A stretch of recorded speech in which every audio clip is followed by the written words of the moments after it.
al territori català, seguim amb una línia una altra més bastant diferent, que és un Riesling.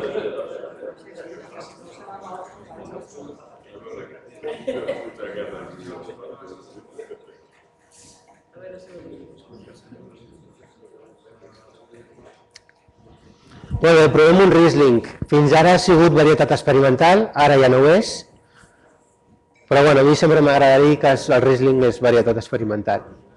Per què? Perquè hi ha poques bodegues que apostin per Riesling plantat a Penedès. Abans que el proveu, si algú coneix els Rieslings del nord d'Europa, Alsàcia i de més, borreu aquest fitxer, no té res a veure. Allà fan uns Rieslings una mica dolços i sobremadurats. Nosaltres hem buscat un Riesling sec, amb una línia seca.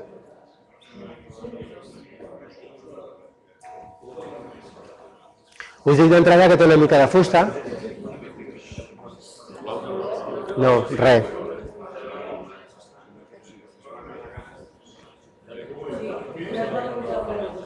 Sí.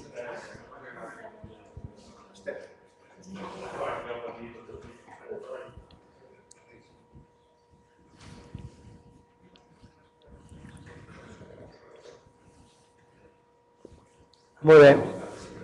El que tenim és un Riesling plantat a Penedès. La vinya té entre 6 i 7 anys, més o menys. És una vinya nova. En 5 anys ha començat a treure el primer resultat del que és aquesta plantació. Només tenim una hectàrea, per tant fem molt poques ampolles. I seguint el mateix procés que el Montonega, descàrregues en verd, podes en verd i descàrregues de raïm, doncs hem arribat quasi a la mateixa producció que el Montonega per hectàrea. Estem a quilo per vinya, més o menys. Jo sempre dic que cada 3 vinyes són 2 ampolles, si fa no fa. Sí, això, perdona, cada 3 ceps. Sí.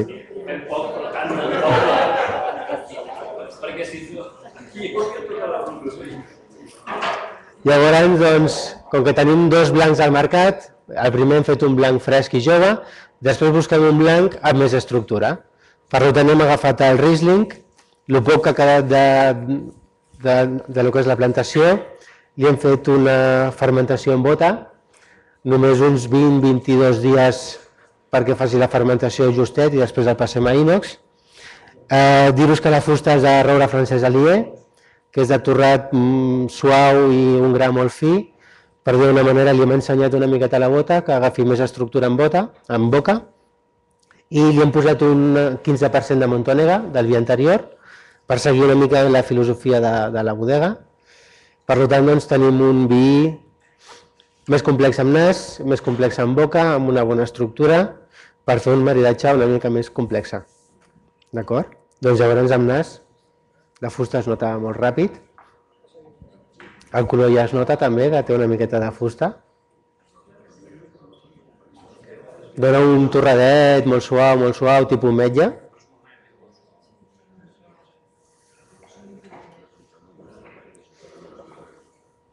Té una segona capa d'olors, per dir-ho d'alguna manera, que a mi em recorda sempre el primer, deu ser aquest petit 15%.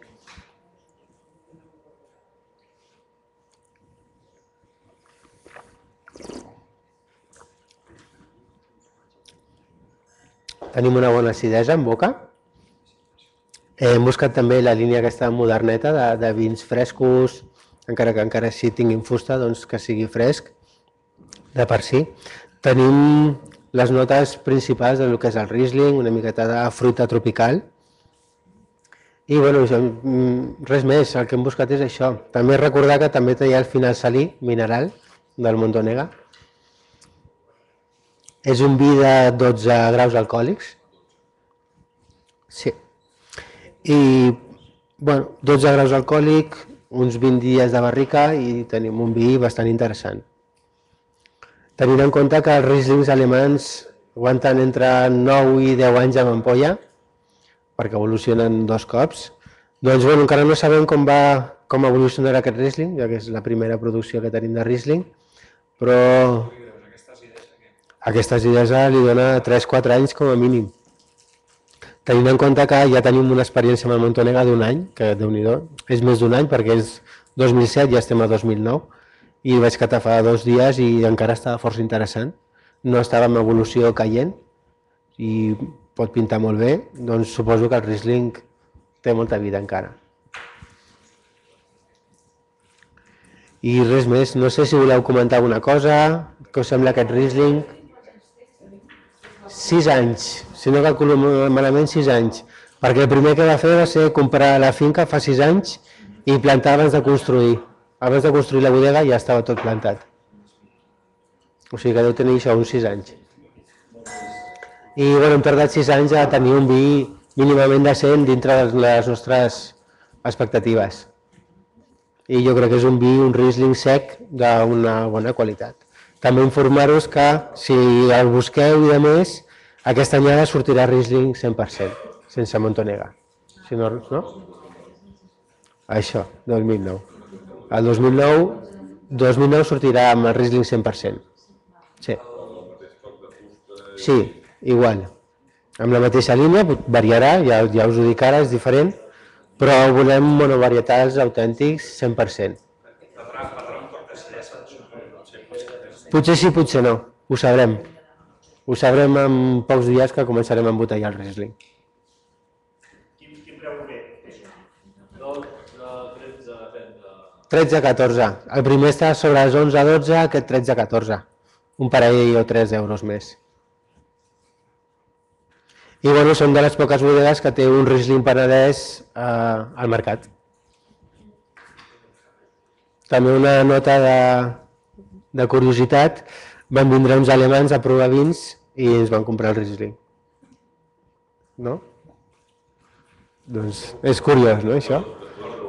Sí, després de provar-lo.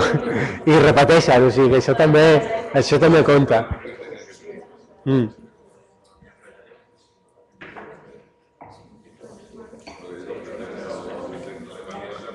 No, jo soc fanàtic de Gewürztraminer i Riesling. Jo inclús encara me'n queda algun del 2000 i encara